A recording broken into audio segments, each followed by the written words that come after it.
গত ২ সপ্তাহ আগে কাশ্মীরের পাহেলগাঁওতে জঙ্গিদের গুলিতে মৃত্যু হয় অন্তত ২৬ জনের। মহিলাদের কপালে সিঁদুর দেখে ভারতীয়দের গুলি করে জঙ্গিরা। এরপরেই জঙ্গিদের মদত করার অভিযোগ ওঠে পাকিস্তানের বিরুদ্ধে।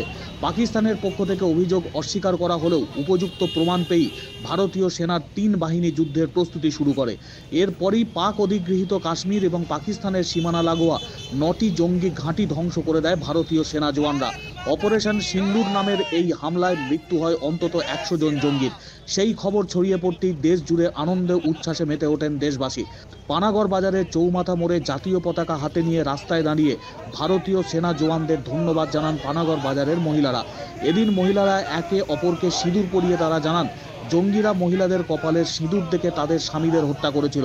এবার তারই বদলা নিয়ে ভারতীয় সেনাবাহিনীর জওয়ানরা দেশের মহিলাদের সিঁদুরের মান রক্ষা করে দেখিয়ে দিয়েছে ভারতের মহিলারা কোনো অংশে কম না। কারণ অপারেশন সিঁদুরে ২ মহিলা সেনা আধিকারিকরাও যুক্ত ছিলেন।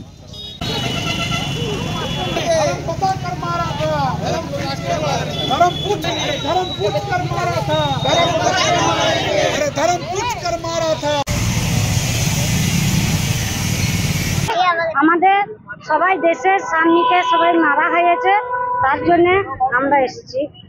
এইখানে আমরা বলতে এসেছি যে এরকম যেন ঘটনা না ঘটে, তার জন্য এসেছি।